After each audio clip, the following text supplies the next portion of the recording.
Okay, so 6:09 on the 27th, which I'm pretty sure today's Saturday. Pretty sure. Saturday. I think I would have noticed that. Um, anyways, my ear is still, I feel like it's super stopped up. I've got a lot of things going on my mind, and it feels super emotional too. So I have no idea, taking off how where this is gonna go or how it's gonna go. I did watch a show that I want to talk about. And some people would find it, I think, controversial, but but I want to talk about it in the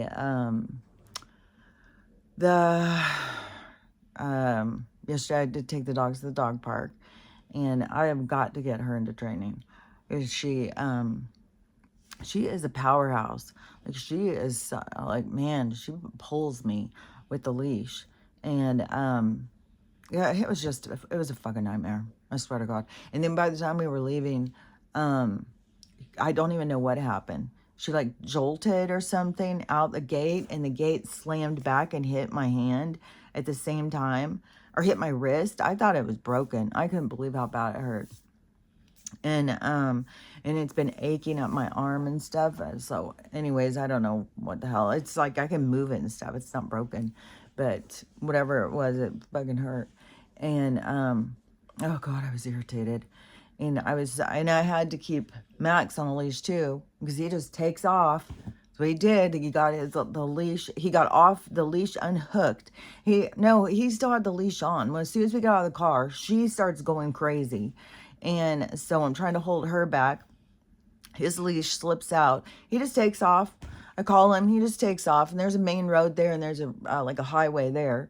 And he just goes. It's just like, and there was nothing I couldn't do. It. She was going one direction, and she's like a sled dog or something. And so I was, oh God, I was so irritated. And Archie and Stella will just stick around me. Even though the whole walk up there, Stella's got to stop and smell every single little smell. And she'll stand there and just study it. And so she moves slowly. I really like the dog parks where you just pull up and the gate's right there. This fucking walk to get to it is so, it kind of really irritates me. But it irritates me because I have dogs that are out of control. And so, on the way back, I had to make sure that I had both their leashes. So I'm having both their leashes. She jolts out the fucking gate. The gate slams on my arm. So I'm trying to walk them down this thing to get back to the car. And in the dog training thing, it kept being like, when you're training them to walk and pay attention to you, you walk and then you abruptly turn and yank them the other direction. You yank them the other direction. So they're walking ahead, and then you turn and so to keep doing that gets them to start paying attention to what you're doing, because they don't like it. They don't like this jolting them. So I couldn't exactly turn and go the other way because I also had his leash. So I just kept yanking her back, which, if it was before we went to the dog park, there's no way. I tried and tried and tried. She's so freaking strong. And there was a pit bull in there, which was, the whole thing was weird, because the woman came in, and it's a dog park, so it's no, dogs get off their leash. She kept her dog on the leash and started trying to walk the walk thing. And it was the only dog in there. And my dogs were going crazy. Well, Ruthie and Archie were going crazy. Even Max wanted to go over and meet him. Stella, of course, wanted to meet him, but she didn't give a crap after she sniffed him. But Ruthie is like, oh, no friend. So she just won't stop. And Archie has got to be involved. And it seems like he's having a bit of jealousy. And he'll just sit and bark and bark and bark and bark and bark and like harass the other dog. So the person was like freaking out. Like, they wanted me to do something. I was calling my dogs, but it's a goddamn dog park, man. That's what they come. And like, what do you want me to do? Why are you having your dog on this leash? Why don't you let your dog off the leash and let him go play? And so she kept trying to walk, and then she would just stop and stare at me. And I'd call my dogs, and they just kept sitting there, wanting to play with this dog. And it was the only dog that had come in at this point. And so, and she was getting irritated. It's like, I don't know. It seemed so strange to me. And she probably thought I seemed so strange. Like we were not on the same vibration at all. And so then she said, well, she's like, asked her dog, well, do you want to just get off the leash and go play?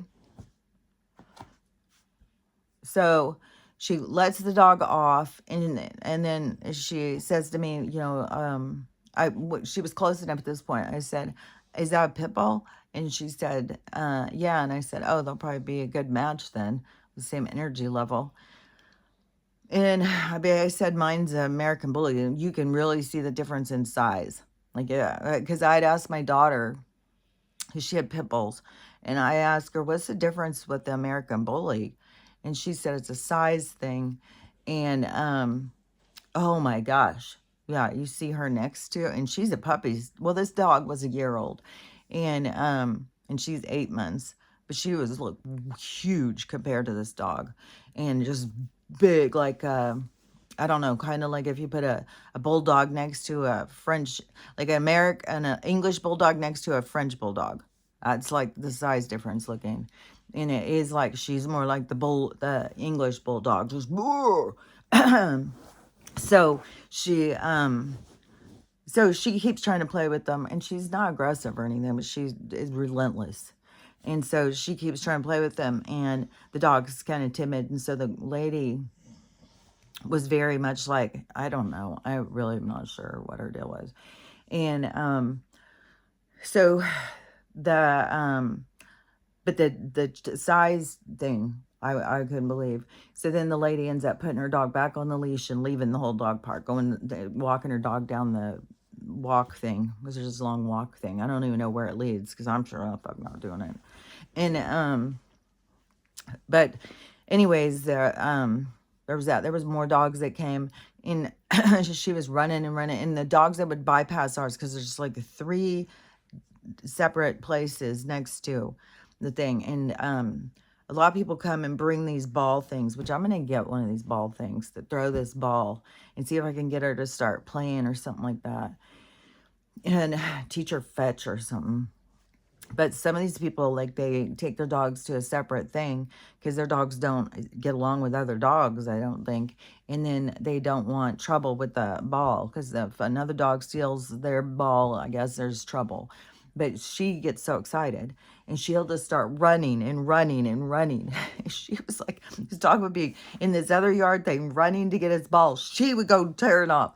Then after a while, these other 2 dogs came. I don't even know what kind of dogs these were. I don't know, a Weinheimer or something like that, maybe, or something like a mix. I'm not sure. These dogs were so freaking fast, I could not believe it. It was just one of these kind of dogs, I think, that if you race them with the car, they're probably, this dog was so freaking fast. And there was 2 of them. And they brought one of those ball things. And at this point, she is pretty tired, because she's pretty fast and Archie's pretty fast, but they have ran and ran and ran and ran. But she never gets, I mean, she's still bolting out the thing. And, but these dogs would run and get the ball. Oh my gosh. She, couldn't, there was no way she could keep up with them. It was the craziest thing how fast these dogs would run down there and turn around and bring this ball back. At one point, they both were running, because they had 2, they were both running to go get this ball, and they slammed into each other. This was like one of those things that you'd want on video. They slammed into each other. They flew up. They started rolling. It was crazy looking. And then that one stopped playing. It's like, I'm done. But the other one kept going. I think one seemed like it was a little bit older than the other one. But anyways, there was a few dogs that had come, and she just wants to play with all the dogs. She wants to go up and meet all the people. And she's sweet to everybody. She's not aggressive or anything. And she wasn't being aggressive to that one dog. But that dog, I don't know. She was saying he's really timid and stuff. So maybe she was just super protective of it. And I just couldn't believe the size difference. Oh my gosh. She is a beast. Ruthie is like a freaking beast. I don't even know how big she's going to get. But after I left yesterday, I was like, I've got to start the dog training thing. And the vet had said that. And the funny thing is the vet had said, you need to get her trained because going out the door, one of these times she's going to hurt you. And I hadn't even brought up anything about the door. She was talking about she has like this giant Irish wolfhound or something, which a giant ass dog came. It was the first time I've ever seen a dog that is like, was still, I mean, I've seen some huge dogs at the dog park and stuff. This dog was fucking huge. And I asked the lady what it was. It was like a mix of a Newfoundland and something else. And it was, and I said, how much does it weigh? And she said 135. It looked like it would weigh 225. And I said, oh my gosh, I just got her weight and she's 165. Your dog looks way bigger. And she said, I think it's mostly fluff. But it was huge. Oh my God, this dog was huge. And I'm sure so many people think that when they see Stella, because people say it all the time. Oh my God, she's so huge. But now I can see, like, when this dog came in, I was like, damn, this dog looks like a freaking bear. But so the vet had said she has this Irish wolfhound and it's huge. And she said she had to get it trained because the door especially thing. And she brought up this whole door thing. And I remember the training, and I never have done great with the dog door training. Or the door training to, you stay here until I call you out the door. And I think, well, for me, it was the hardest one to get. Stella's still, she wants to be the first out the door. And I think partly, she wants to make sure that I'm protected. So she wants to get out first. But anyways, and Ruthie wants to get out first in front of everybody. And she just barrels through. She'll jump on top of you and jump over you. So anyways, the vet had said, you got to go get her in training. And the only reason she even knew I had a puppy was because I was talking about Max and saying, man, I wonder why he's acting so weird. And she said, I don't know, it could be allergies, environmental or something like that. And I said, and it could be the move. And she didn't say that, but I was thinking, and then in the puppy thing, so I said something about, oh, when I have a puppy. I didn't even bring up Archie. But I said, oh, and I have a puppy. And she goes, oh, that's probably it. Is the ranking order, has got him put off. Because he had his place, and then his dogs come in and takes everything over. And so she was asking me what kind of dog it was and all that stuff. And I was telling her some stuff about him. And then because it's American Bully and it's big and they're so muscly that she said that to do this training thing, but it was just weird how she said, because you're going to get hurt going through a door. And then here it is a couple days later, and I get hurt going through the gate. And I was like, oh my God, I've got to get this dog into training. So I'm going to start looking up classes and seeing what I can get started for in January. See if something is close. Probably won't be super close, but I don't know. I'm going to look it up and see what I can find. And then I liked going to the dog training classes when I had Stella. When I started with Lucy, I loved going and doing it. We would walk to the training place. It wasn't even that far, luckily. And we would go to the classes. It was great. There were so many things. Man, when you lose a dog, it's just so sad. But anyways, Stella and I have had we've had a good run, except for I do get freaking moody. And I was like, I've been so moody lately. Just so like my hair trigger. Something irritates me. And I'm just like, are you fucking kidding me?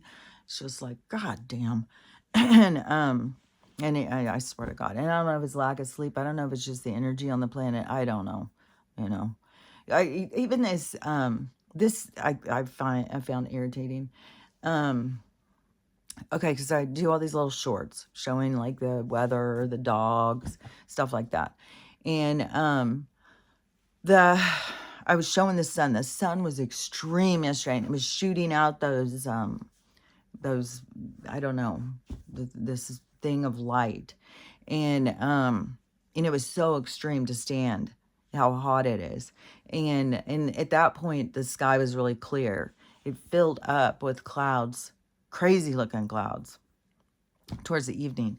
But anyways, so 2 different people this morning, I had their comments, 2 different people commenting on that video.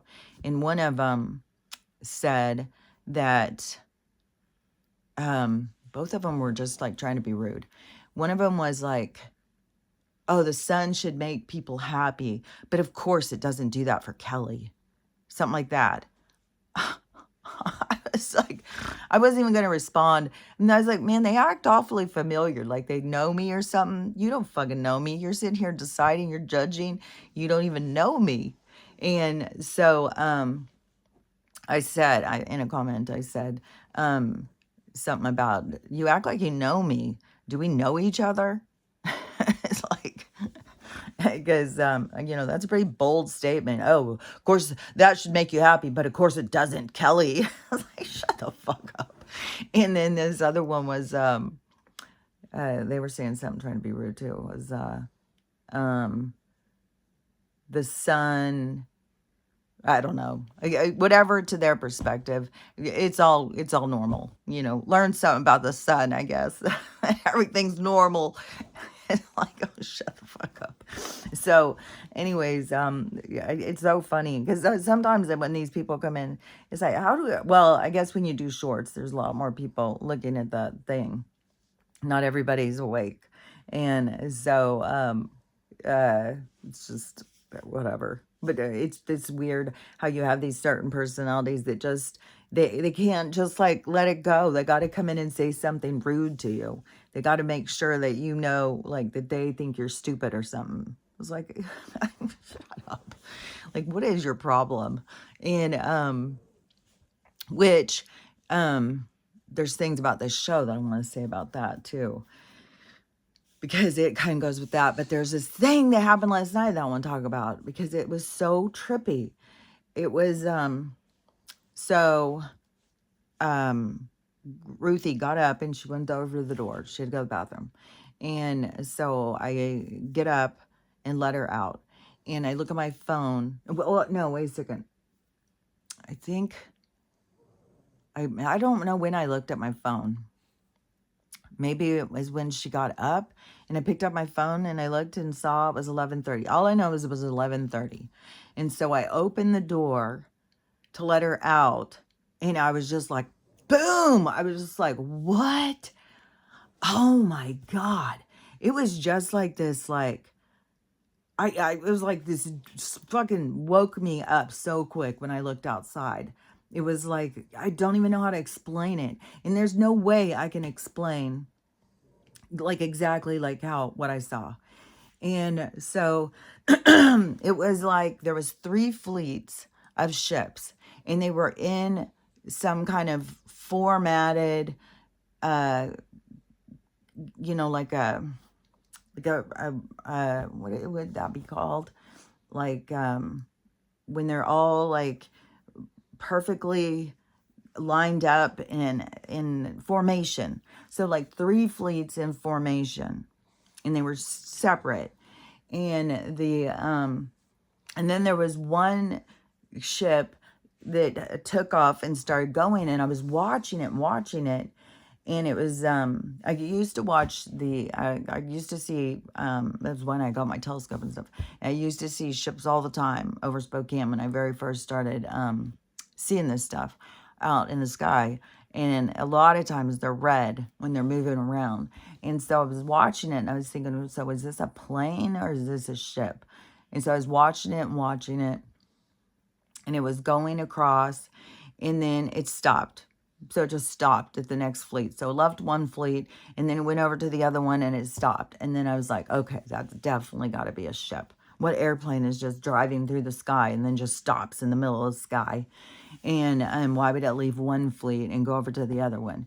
And so then another one started coming from over here, and it was a red light. And so I was watching it, and there was sound, but I was like, but the sound is not going with that. It doesn't seem. And so it sounded like a plane, but the sound didn't seem to be carrying by the same. It seemed like the sound was over here, but the thing was over there. And it was moving fast. And so then I started thinking, no, that's got to be a plane the way it's moving. But it also had these red and green lights that were going too. And it looked like the other one, but the other one, there's no way. Why would a plane be going and then just stop in the middle of the air in the thing? And so I was like, there's no way that could be a plane and do that. unless it went through a portal and disappeared. And then the other one, it was going super fast. So I don't know, but the formation of these three fleets were, it was so, because at first when I opened it, I was like, it was so low too. They were so low. And I was, I was going through all these different things through my head. And I was like, what in the world, like, what are those things called? Like the Big Dipper and all those different things that they tell us. So I was like, are these some kind of like star format? Like, and there's three of them right outside my door and they're way down low. But in my mind, just going through all these things really quick. And I was like, but those are not even, like, the shape of them is different and everything looks so different. And then the thing that really gets me, and this is something that I think unless this has happened to you, you don't understand what I'm talking about. And it's like the sky changed formats. So if you think about, like, if you do a video and you have it going right side up, it's one format. If you turn it and you're going this way, which I learned a lot about this with doing this, because right now my phone's turned this way to do these videos. And when I do a short, it's turned the other way. And then on TikTok, it's turned the other way. So it's going up, straight up like this. It changes the format of the room. So how the room looks is different than how things look when they're going this way. So if you do a video and you are looking at like the sky in one way, and then you do it looking at it the other way, you're going to see it differently. And they have different formats that they even have, like if you want to, do editing or something on format, like the one called landscape just keeps coming into my head. And so anyways, that's what comes into my mind when I think about what happened to me about the sky. And because it used to seem, and it isn't like it used to seem, I used to not think anything about it. I didn't think anything about it. But then once it started being different, then I started trying to put it in perspective. And I started trying to like think about it, trying to figure out like what is happening. And I've been talking about this for years. Like I've been talking about this for at least 4 years, probably more, because I don't even remember when this started happening to me. A lot has happened throughout my thing, because it was like all the way back in 2016 when I started realizing that everything around us was so three-dimensional. It started tripping me out. I felt like, I'm like this character walking through a three-dimensional picture or something. And so that was all the way back in 2016. And then I started talking about the sky. Like I said, on Facebook, I was already doing videos of the sky. And I was pointing things out to people, and people just kept saying, that's normal. That's normal. It's like, people act like it's your first time to look at the sky. It's like, no, I've also looked at the sky. I'm not just saying something is different because I haven't paid attention before. It's like, I've been a fucking sun gazer, moon gazer, star gazer since I was a kid. I've always been looking out there, looking for ships, looking for, I've always been looking up at the sky. And and I've paid attention. Like I started telling people, well, asking people, why is the moon out in the daytime? How can the moon be here if it's supposed to be in China? And, and a lot of people wouldn't even talk about that, wouldn't even acknowledge it or whatever. It was weird because a couple months ago, my mom she brought it up, and she said, I used to say when I was a kid, I used to always notice that the moon was out in the daytime. That was, and when she was a kid, that was in the 40s and 50s. And so I said, yeah, I did too when I was a kid. And I used to ask people, how was the moon out in the middle of the day? And now it's just so common. It's just so regular. And so, anyways, but I was noticing other things, like the sun wasn't where it was supposed to be. Like, how they would try and be like before, like you should be able to tell the time by the sun. But then it started being like, yeah, but it's not where it should be for this time. And I think people don't pay that much attention. Plus, I think one of the things is when you live in a city, you don't get a full landscape. You don't get to see it. And and I made notice of this, and I talked about it. I know when I was living in the cabin, because I had the trees. So the tall trees gave some kind of reference of how the sun was moving and when, how, and where it moved because of the trees and the time and stuff. And so I talked about it a lot back then, about how the sun was going and stuff like that. So, so I was already noticing then that it wasn't staying, it wasn't where it should be. But I think a lot of people aren't paying that much attention to it. And people think like when it's noon, they think the sun is over them. But then when it's kind of like, I don't know if they make the building, like, I don't know. I don't know. I just know like when I had the trees, the sun couldn't get over the trees.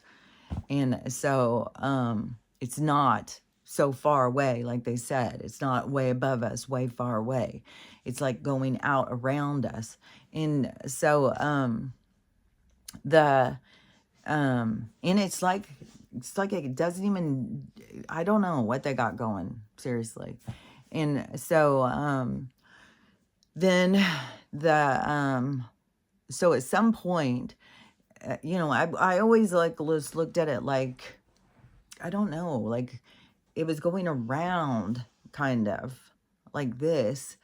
And so when I look back on this, is like I think of it as like us being in this like bubble in the sky, being around us like this.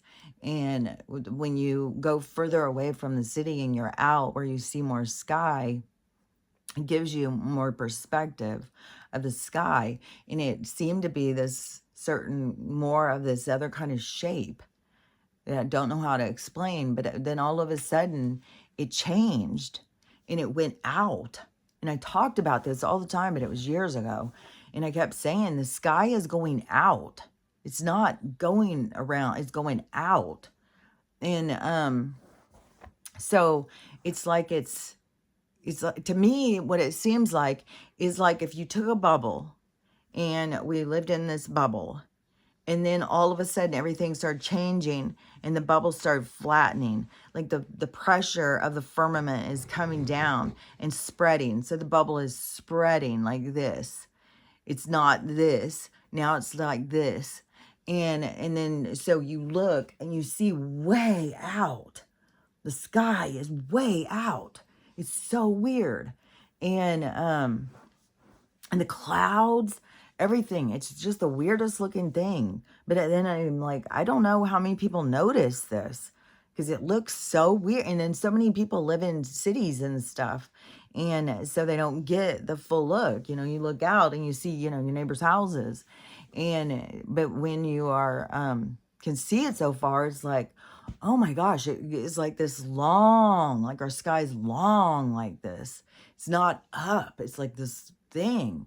And then on top of it, then it started seeming like there was other skies merging in with it. And so that's, to me, where we have these other realms, these other vibratory realities merging into ours. And that would be because to me, like even the firmament, the weight of the firmament coming and changing shapes has to do with the vibration on the planet. And maybe it is like we're pulling it. And maybe that is, the waters from above are going to come down and create a great flood or something. I'm not sure. Which that guy this Noah guy who's over in Africa making these big arcs and selling places on them, he was making this whole thing about, people were giving him money and donating money, and he had all of these spaces on these giant arcs he was making. And it was this whole thing. Like he's praying over the wood. God's telling him to do this, all this stuff. Well, apparently, suddenly he took all these donations, went and bought like an $89,000 Mercedes, and pulls up in it and says, oh, well, God said everybody did good, so now it's not going to happen, or some crazy ass shit. So, I mean, that's just fucking, God, I swear to God. How do people even come up with, like, what is happening in this world? Like, it's so fucking weird. So, anyways, it looks like the sky is going flatter. And we do have something going on in the sky. And when there's people who say, watch the sky, I 100% agree. Like, we're going to see some, I mean, I've been seeing stuff happening in the sky this whole time. So I think something's going to go down in the sky. And then last night when I opened the door and I saw these 3 fleets right in formation right outside my door, I was like, oh my God. And then so I went and I laid down because I was like, there's no way that the camera is going to show. But I just like, oh, you should go get a video. You should at least try. Just get a video. At least try and show it because it's so fucking cool. So then I was like having this little battle. So then I'm like, okay, I'm going to do it. So I get up and I get my phone and I go on. I open the door. All these clouds had suddenly come in and like covered. And so I was like, oh, okay, well, I'm not meant to get a video of it, but I can still talk about it. And so the one fleet, it was like longer, and it was like each one was directly across from the other. And so I don't even know how many there were, but there was each ship was like a ship, and they were all, like this formation. And that's where the one ship thing took off and went to the next formation. The next formation was more like, it was smaller. And, but it was the same thing being across from each other, but it was smaller. It seemed like there was another one at the front, like it was kind of more triangular or something, the way that they were formatted. It was like different than this one. And then this one over here on this side was more like this one, only it seemed like it was like smaller too than this one. This one seemed really big. And then this one seemed the smallest of the other ones. And then this one seemed like medium size.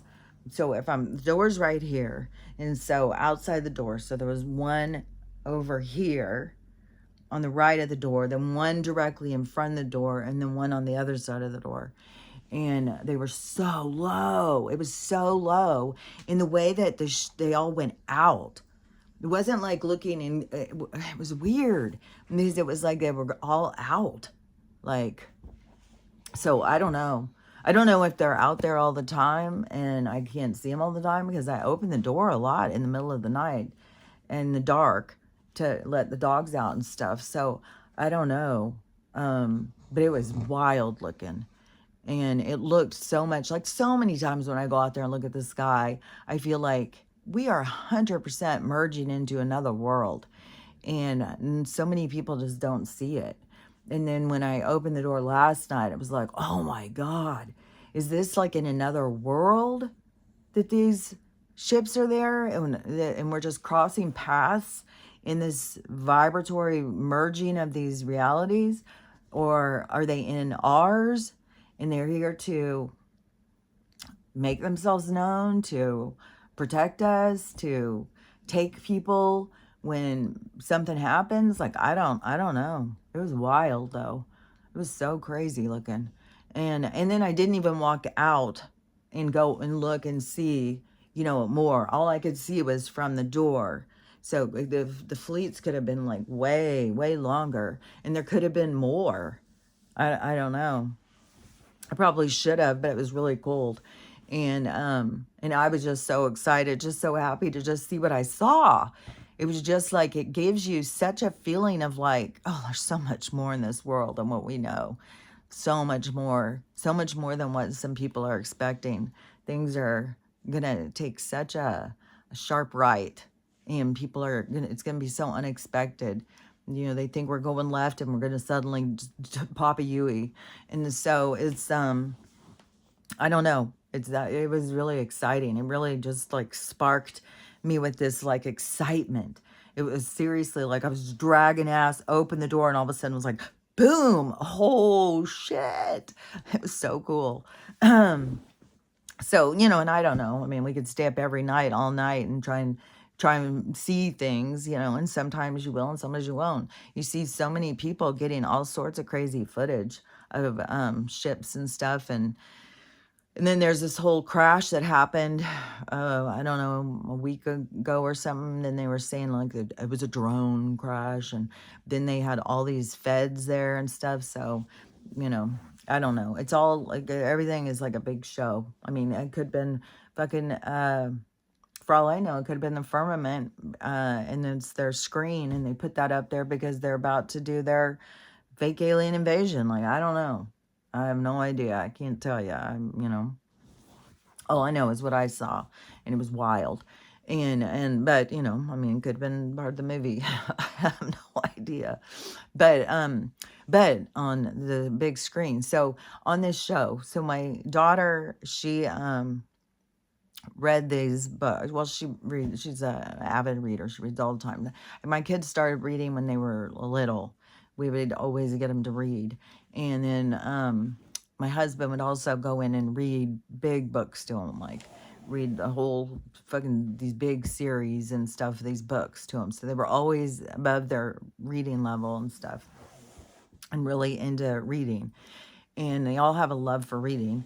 And so the this daughter, she had read this books, and so they made it into a show, and she was like, oh, you gotta watch this show, you gotta watch this show. And she said it's like a very niche subject matter. And this book that they made, it is a male on male gay romance. So it's this love story of these two guys. And so I'm thinking, oh man, this is gonna be this exploitive kind of bullshit that they are always putting on the screen, trying to draw us into this voyeurism of and so I was like putting it off and putting it off. And I kept saying, oh, you've got to watch this. It's so good. It's so good. It's made this whole, like, it's a whole thing is taken off from this show. Um, like, one of the things she said is like Breaking Bad had the highest rated episode ever of viewers ever of like all other shows are trying to meet that goal. Well, this one did. I guess it bypassed Breaking Bad and how many people viewed. Then it was episode 5. There's 6 episodes, which I'm so excited. There's a second part because it's like I love this show. And so she said, you gotta watch it, you gotta watch it. And then I was like, I don't really like to watch stuff that has a lot of sex and stuff, And she goes, well, she said, it's not like that. She said, it's not just about that. You'll see. And so I was like, okay, I'll start it. So I started yesterday. I finished the whole thing yesterday. It was so freaking good. And so in this in the book, I guess, was kind of popular, but like she said, like it's a very niche subject matter. And so like a lot of people didn't read the book or didn't, or aren't into like some of the book. And she said people who were into like male on male romances and people who are into sports romances have read it. But she said, a lot of people haven't read it, but so it blew up. It's on HBO, and it blew up. I even saw a TikTok of a sports bar, and they had episode 5 playing. Everybody, because it was the episodes were weekly, and I just got them all on, so I got to see them all. But but other people were having to wait each week for the next episode.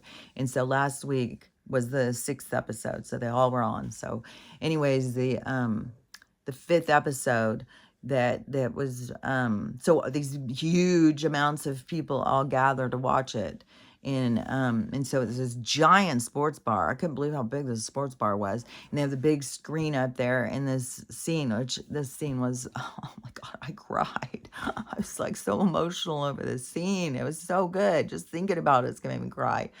And the but when this scene happened, the whole bar just burst out. Everybody was screaming and cheering. Everybody was so excited. And I was like, oh my gosh, she wasn't kidding. How popular this is. Like a whole freaking sports bar. And everybody's there watching this show together. And it's about hockey players.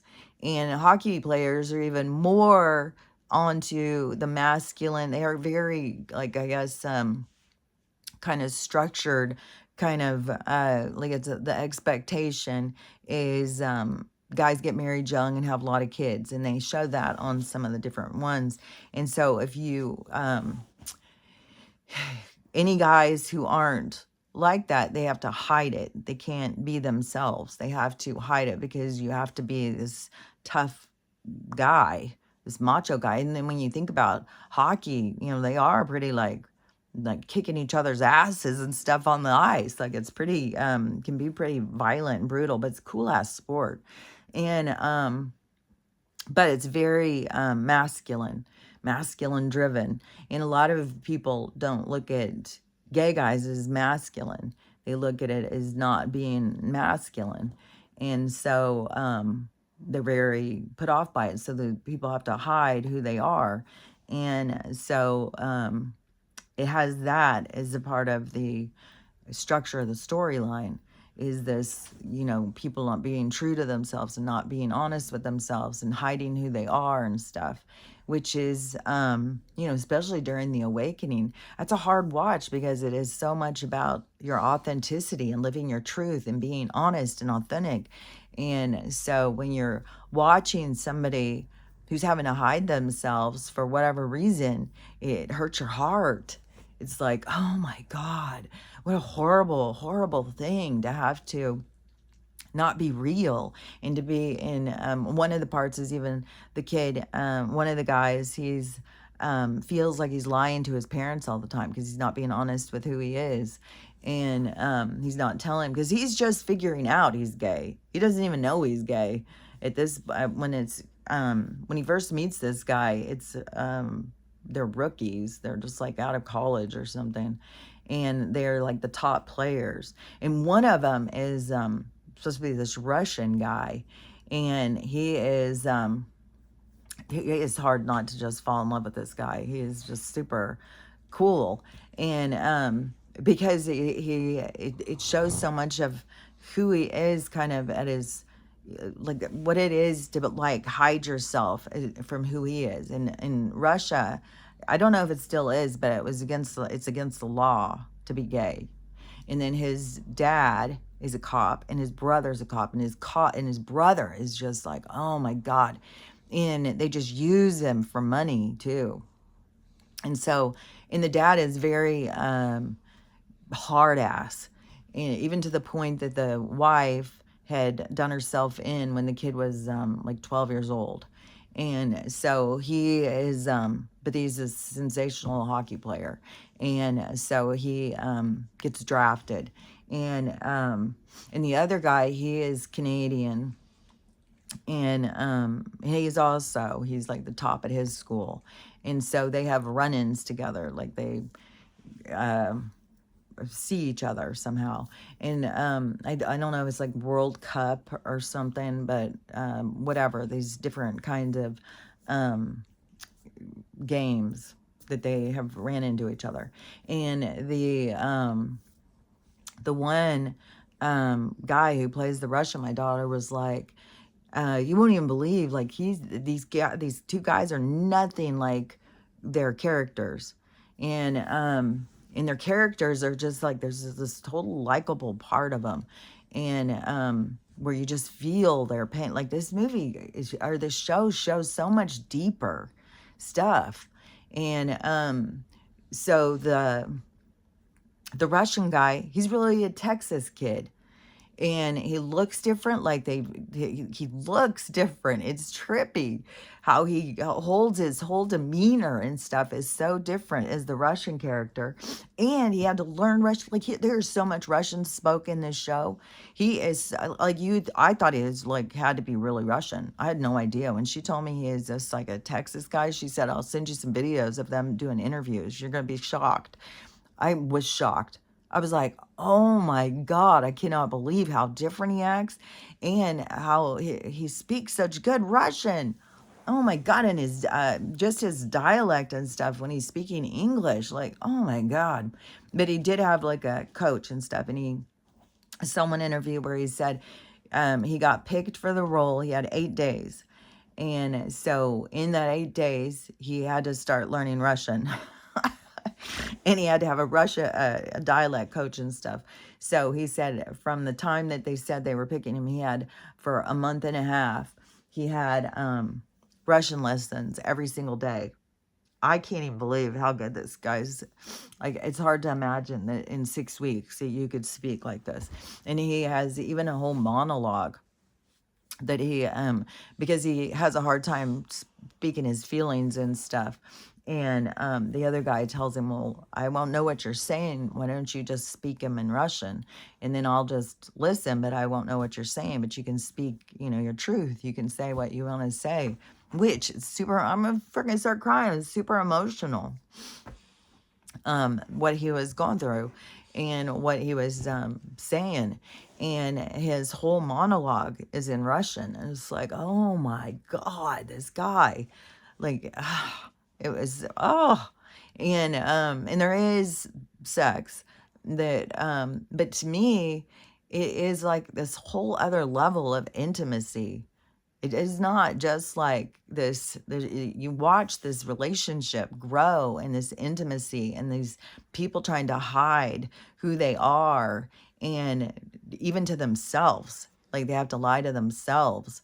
And you watch it kind of evolve, their relationship evolve, their way of them looking at themselves and everything, how it evolves.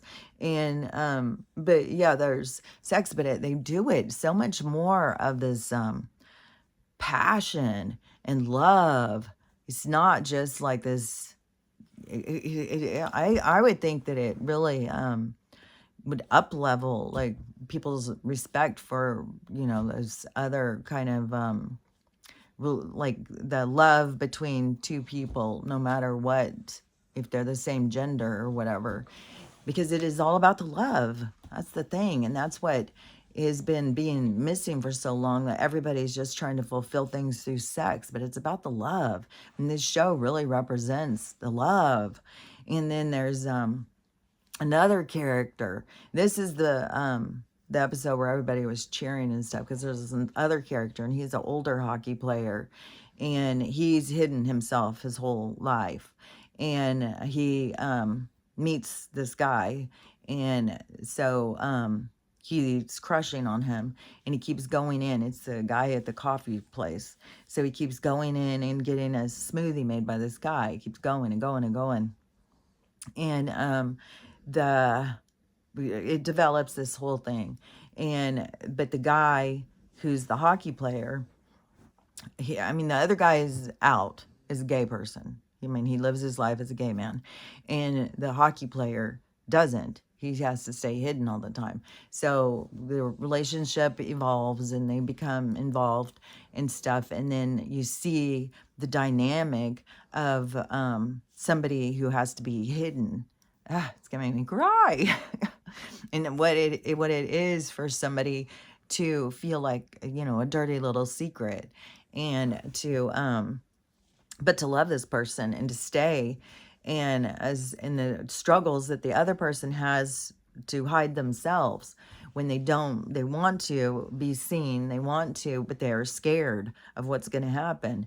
And so he is telling the other guy, well, once I retire, then we can live normal. Well, that's a ways away when you're the dirty little secret.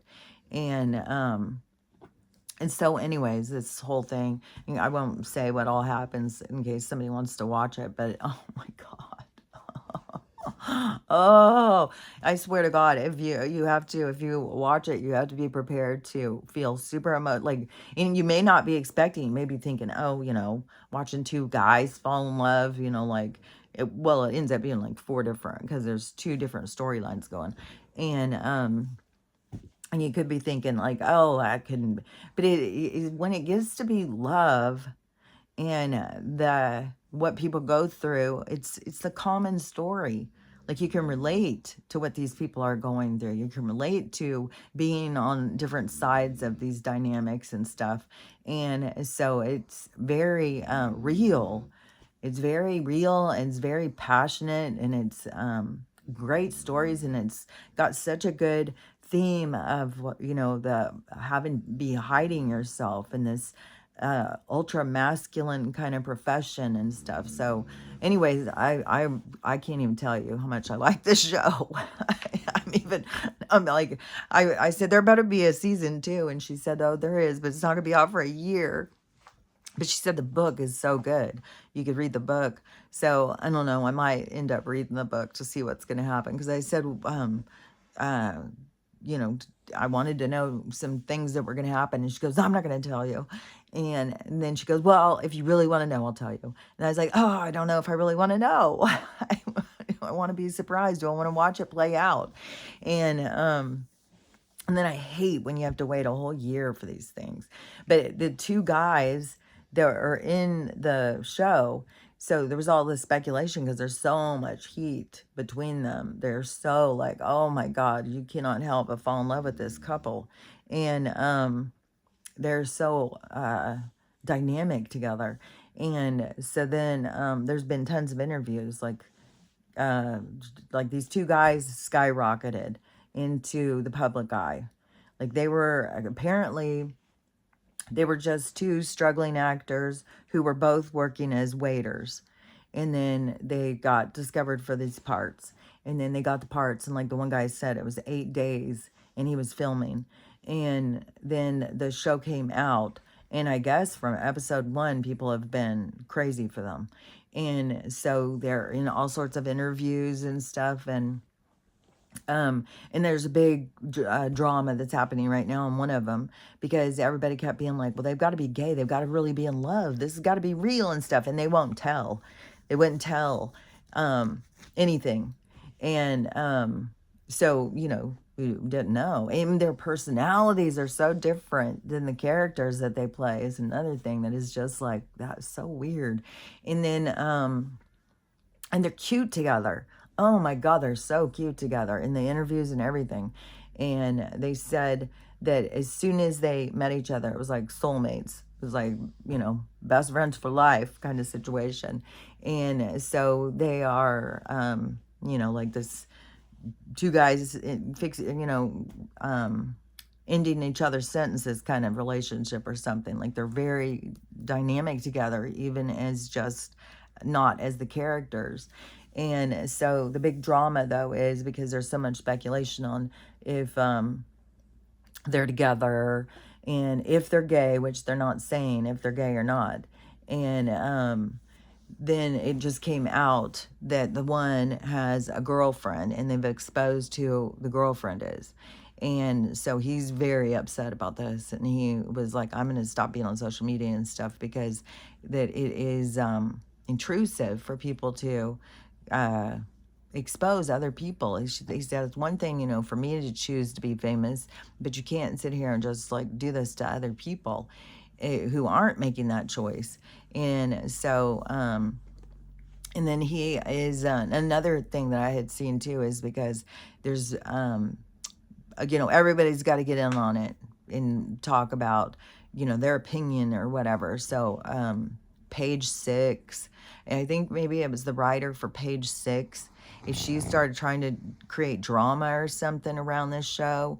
I'm not even sure if that's the right one, but there's all these different, I guess, like Hollywood Reporter. I don't know if it's like, how mainstream of papers it's in or whatever, but the people who are you know, like the critics and stuff, and they try and say rude stuff, and and people are firing back on them. And there's one, and the lady started trying to create drama or something, and then people said that the one actor has called her out, and they were talking about how this has changed from what used to be like the old celebrities, and what is happening now is like they're not taking it. The new ones are not taking the bullshit that they have tried to put on to celebrities for so long. And so the new ones are, you know, like, you know, shut the fuck up. So anyways, there's a whole bunch of things going that is like you can just see how things are beginning to change and evolve in our social structure and stuff. And so anyways, but it is like really I thought it was really a sweet love story. And you do really get caught up in all of the different drama and stuff. And it is cool too. Like there is excitement around like the hockey games and stuff like that. So, anyways, I thought it was good. It's called um, something rivalry. Uh, something rivalry. I can't remember. It should be right at the front. Like if you have HBO and you want to watch it, it should be towards the front. And I know it says rivalry is one of the words. There's two words in the name of the title, but rivalry is one of them. So I can't remember the other one though. Sorry. But anyways, I liked it. And lots of people liked it. You know, if you go and watch it and you don't like it, sorry. Sorry to mislead you, but I liked it. So, so anyways, there's that, and I watched that yesterday. And the spaceships, let's see, what was there? Something else I was going to talk about.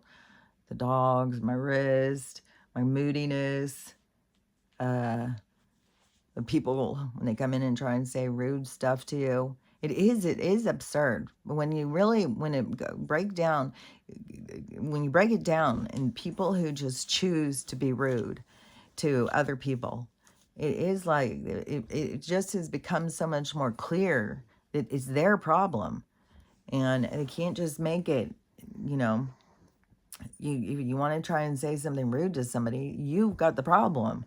Because why do you feel that you need to say rude things to people? And and one thing too is I think, you know, if you're more of a realist, like because there's an optimist, there's a pessimist, and there's a realist.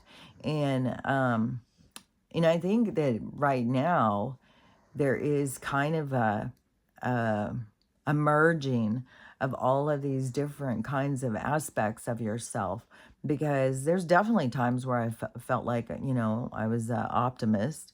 Like right now I feel like I'm being an optimist by thinking like things are going to get better, things are going to get better, the world's going to turn, we're going to have, you know, this new world that we get to exist in if we do the work to get there, and we raise our vibration and create this world of love and acceptance, and which is going to happen. It's not like it's if, maybe it is going to happen. And it's the that's the thing is, I think a lot of people approach life by thinking that we are creating it as we go, and it's like, no, you're not creating it as you go. It's already set. It's already a set thing. It's just like your life is set when you come in. It's destiny. There's no, you know, like weird things like, oh my God, how did that happen? It's meant to happen. And you're meant to run across these people. These people are meant to enter your life. Like, which this was weird. So this kind of tripped me out. So I saw this woman, this Japanese woman talking this morning, and she said that it's going to be the year of the horse, but it's also in the Chinese zodiac is there's an element, and so there's 4 elements, and then there's 12 animals. So the animal signs go in a rotation of every 12 years. The animal rotates through, but then it has to go through each element. So each one will only be in that element every 60 years or something. So it is more rare, And so there's more things that will happen. So she said that we're in the year of the horse and the fire. So fire and horse. And the horse is, think about horsepower. Think about the power. And I was even thinking about how they had said that, horses, the horses used to get us to where we needed to go. And then they got us off of the horses and put us onto the rubber wheels and stuff. So they moved us, and we used to have a relationship, which I still feel like I have a relationship with my vehicle. I always, like there's definitely an energy that goes between you. And that's even in a spaceship thing. Like there's a thing about that too, about that it's like an organic kind of thing. But anyways, but they wanted to get us off of the wheels and get us onto into their jalopies. And so we kind of separated from the horses, which in every separation we kind of discount or devalue. And horses became, I think, devalued from what they used to be. They used to be our transportation, our friends, they would get us places and stuff. And we had relationships with them. And then they got that separation to occur. And the horses became abused, eaten, all sorts of things, killed. Like it's horrible. And then there was a thing being said, when you see the horses coming back, it's going to be nearing the time of change. And I don't know what prophecy that comes from, but it could be Edgar Cayce. I don't remember, but it was a prophetic thing that was said about when you see the horses coming back, that's going to be a time where things are going to change. And the horses have been coming back. I get so many horses throughout my algorithm. It's the craziest thing. I've really got this love for horses, and then there's real compassion for what they do to the wild horses and stuff. And it's just, man. So anyways, I have definitely witnessed the horses coming back into range. So weird that these words. And so coming back into range of like my view. And so which, yeah, that's trippy too, because everything on different levels. And I had talked about before, because when you're with your soul animal, your spirit animal, then you get memories of different lives where you've been together with them. And I've had so many different with Stella, and the one that where she was my horse. And so I had flashes of that so many times. And so it's just kind of trippy, this horse relationship, and then this relationship with her, and that being a part of our dynamic throughout different lifetimes.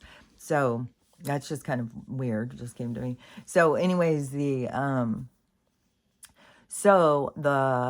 horse and the horsepower and fire, things burning, things starting on fire, things going up. And and she said that in the year of the fire, she said a lot of times there will be a lot of fires, so that we may be expecting there to be a lot of fires. And this will start in February of 26.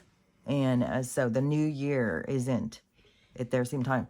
And but what was kind of trippy was I have a certain person who is came into like my astral field at a certain time, and they didn't ever leave. And I started realizing that I have a soul connection with this person, and that we're connected somehow. And so excuse me, what are you doing? And so but I haven't met them in the physical yet. And so so that's where, it can be like, am I crazy? But that's where you got to learn how to trust yourself too. So anyways, this thing, so this morning I was like, well, I know my Chinese zodiac, which I couldn't remember what it was, but it's the ox. And so I looked it up to see what was my element then. at the time I was born, because she said it has to do with your parts of your personality, the element in the animal that you're born under. And so I looked it up, and it was metal, and it was the ox.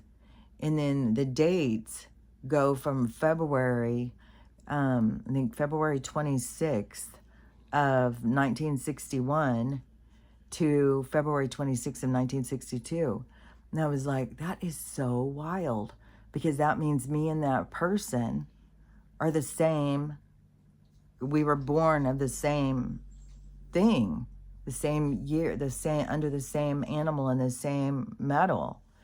I was like, that is wild. I don't know why it seems so fascinating to me. Like, but it's just like there's the different kind of synchronicities, like these different kind of things where it's just like, oh my God, that's another weird thing. So I don't know. I'm still waiting for this person to, approach me or something and say, hey, but we'll see. We'll see what happens. Until then, I'll just remain crazy, I guess. But but anyways, so the year of the horse and the fire, this isn't just like a 12-year cycle. This is a 60-year cycle. And she didn't say all the different things that happened before and the last time. She just said her grandma, she said there's like an old wives' tale, and people normally didn't like to have kids in the year of the fire horse because there was folklore behind it. And she said that a woman would be so fiery and, I don't know, passionate or something, that it would put off, it would end their husband's life sooner. So their husbands would die young. And so generally they tried to not have kids during that time. And so, but she said her grandma was born under the horse in the fire. And the reason that her grandma had told her this was because her grandpa had died. The girl's grandpa had died before she ever even got to meet him. She never even got to meet her grandpa because he was died young. So, so she was just like, it's just kind of weird that's the folklore, and that it happened in that in her family like that. But anyways, but she said to be expecting that this is going to be quite a year. And there's been so many people saying that, I think astrologers and everything else. And we still don't know, like, what's going to happen about the natural disasters. I mean, they're going to happen, but we just don't know when, where, how, or anything like that. And we still have this date, that the one guy had prophesized, the Reddit guy, of the 31st, which, we're coming in close. Once we get over that date, then we'll know, like, okay, we're past that one, so we'll see what's next. But the thing is it's, no matter what the date is, it's still coming. And that's the thing, is that we're not making things happen currently. Like, it's already written. These things are written. It's the stories that we came in to experience. And so it's cycles and stuff. And this is the end of a cycle. This is the end of, and who knew, like, fuck, man. And this is the experience we come in for. Because just like when you sit here and you think like, oh, it's the end of a cycle, well, how long could that take?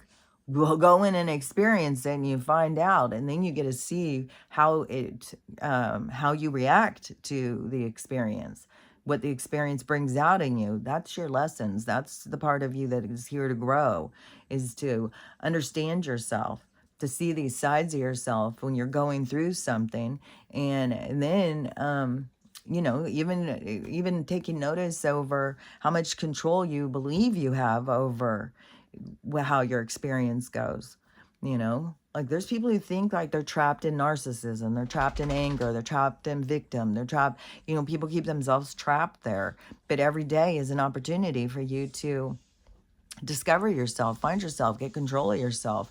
And that's one of their big things about labels and diagnoses and stuff, is to wall you in, brick you into it's a trap.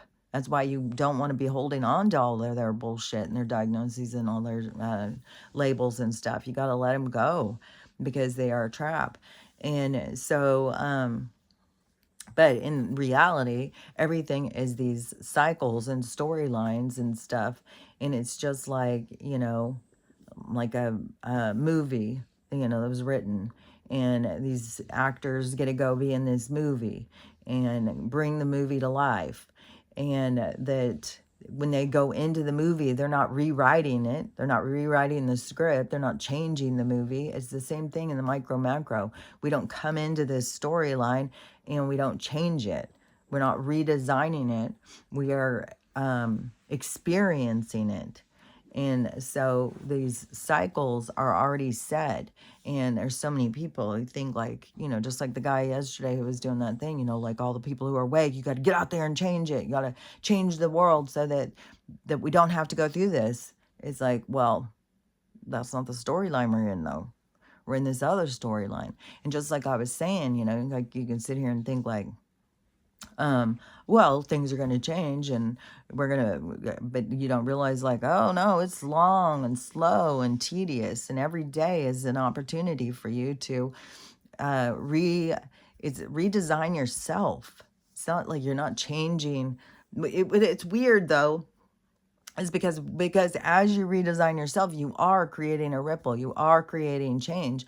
But those changes were always going to occur because you were always going to do this when you do it.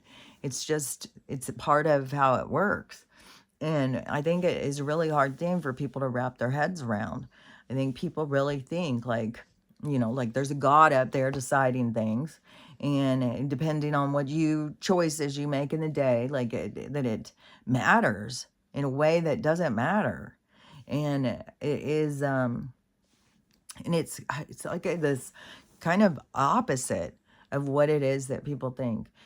Because the things are going to happen, and you're going to go through them. And at some point, you begin to find yourself in there. And this isn't in every life. This is in this life, this storyline, this experience, what we came in for. And then it's not like anybody who doesn't find themselves and doesn't wake up is doing it wrong. It has to do with what they're there to learn, what they're there to experience. And so we're not here all to experience the same thing. And we're here to understand different sides of ourselves. We're all very unique. And that's, a part of the big challenge too, is to claim your uniqueness, to be authentic, to be real, to not feel like you have to conform and become what other people find acceptable. And that's the whole storyline behind, you're trying to conform and become acceptable to people who are all crazy, all messed up themselves, and if they want to try and control you, it's because they've got no control over them. I mean, it's a big enough job to just take time for yourself. You don't have time for everybody else's stuff. You got to take time for yourself. And so if you want to become a micromanager, then you are not giving yourself the time that you need. You're trying to manage everybody else and make everybody else be, if they all come into alignment, then you can find peace. And it's like, well, the only peace you're going to find is when you can bring yourself into alignment. You can't control the world and have the world become comfortable. It's like you got to learn how to be uncomfortable. You got to learn how to go with the flow and let things be uncomfortable. And you got to see these sides of yourself, your angry side, your sad side, your emotional, like, and I don't know how, certain people, like how you cannot be. Like, to me, it's like, fuck, man, I feel like my emotions are like up and down and up and down. And it's like all over the place. But it is, it's like this, finding your balance, and if you don't know what you need to balance unless you have the different things that you can see of yourself. So to be able to witness yourself and to find, like, oh, I'm a little over here, I'm a little that, and pull it all together and create your path and stay in, where it is that you're headed and finding yourself. So it's not that it's not like the things you do today are going to create your tomorrow in that sense. It is more of the things that are already there, and it's like you choosing how you're going to get there, you know, how, but the thing is that when you're in alignment with your path, that it is like the path, it's like the, what is that called? In the Wizard of Oz, the golden road, the road of gold. What is that called? But it's that path that they follow is lined with gold or made out of gold or something. And then they run across this, the straw man, the tin man, the lion, because you have these different transits. You have your different people who are set on your path, and that's why it can feel so magical at times, and so synchronistic in your travels, because it's already set up for you. So it's not like that's the thing, is you can't do it wrong. You can't do things wrong. And so many people are so stuck on that, of doing things wrong and pleasing God, and God's watching and God's doing, like, man, I can't even imagine living like that. But so many people do. So I don't know. I think that whatever is going to be seen, whatever is going to be shown to us to make us see the world in a different way, so that we can get more into the flow and understand more of what you're doing here and stuff. So anyways, that's how I see it. And it's different than how a lot of other people see it, because I hear people talking about it and stuff.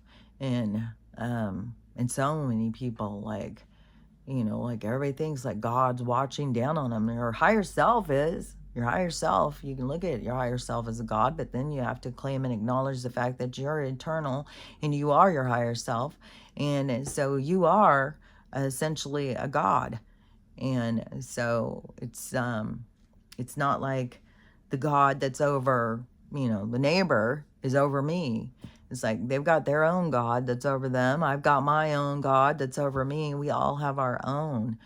It's our own reflection of self, but it's our more advanced side to ourself. It's the side that is there to help you discover yourself, to help you remember yourself through the game, through the turmoil and stuff. It's so much like you go into a game and then you have contact with this higher self of you, your more smarter self, and it's trying to help you through the game. But in this one, that we do have these beings that have disrupted that communication. And so it's got all these people down here who don't understand what they're doing here, and then they're being confused by the stories that they're being told. And so it's always the best thing is finding yourself and tuning, going through the distortion, the distortion, the distraction that is created to keep you cut off from yourself. And a lot of people think like this reconnecting to yourself and your higher self, that's woo-woo, crazy, mentally ill, and spiritual is nonsense and stuff like that, but it's real. Anyone who's done it will tell you it's real. So that's, of course, my advice is the same always, is the connecting to that. And then it's like a practice of your communication, of entering into that field of communication, and it can be challenging. And so that's where, you can use things like meditation, reflection in different ways in order to communicate with yourself and to understand the communication. And then you have the extra added thing of the distortion also of the lower vibration, who is trying to disrupt. And so that's where you can get a lot of negative talk and stuff, and that's where you got to battle through the negative talk and get back to the higher mind. And because your higher mind's not going to sit there and talk shit on you. It's still, you just have to go and listen. And once you can start hearing it, then you start being able to tell the difference of the different communications. In the higher mind is just, it's more like the sweet, peaceful grandpa presence or something of understanding, and it's not judging you. It's compassionate and caring about you, and it's trying to, it's like it's like going into this game. It gives it an opportunity to experience itself, but it's always on the thing of building itself up into more compassionate and caring and seeing these different sides of themselves. But then, you can get yourself into these entanglements and stuff. And so you have to work your way out of them. So it's like the whole spiritual thing is a complex situation. It's more complex than the storylines that they try and, like religion tries to tell you and stuff. The real stories got a much more complexity to it. And so it's but it's always, to me, the direction that you should be aligning yourself with in order to, go into that. You really are always working on yourself to because there's always stuff going on, you know? And if you were all past that, though, I think you wouldn't be here, you know? Every day is an opportunity to find yourself, to see yourself, to fine tune yourself. And to, it's all about experiencing yourself and then, deciding, who and what you want to be. What is it you want to put out into the world? And, but in order to really get yourself to be, like someone you're proud of, is you have to love yourself. You can't, like, there's so many people who hate themselves, and everybody who hates themselves is trying to look for somebody to like them. And the more productive way is learning how to love yourself, because you're not ever going to find the people who are going to love you enough to love yourself. You have to find it. It's your journey. It's your journey to self. Is the journey to self-love, to respecting yourself, the self-respect. And look at our society. We're flooded with people who have no respect for themselves and are very indulgent into things that give you feelings. But the feelings are like a drug. You get them and then it goes away. And so they're always looking for the next hit. And that's why we have, this huge amount of people who are in desperation for attention, this giant attention-seeking society.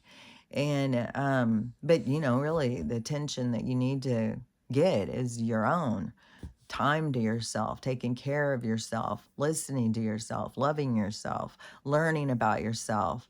And so anyways, but that's what it all has to do with learning how to love yourself and learning how to love everybody else. It just, it's a part of, once you can learn to love yourself, you've got room to start loving everybody else. You start gaining compassion. When you have compassion and empathy for yourself, and then you can't help but have it for other people, because you're not that horrible. You're not a bad guy.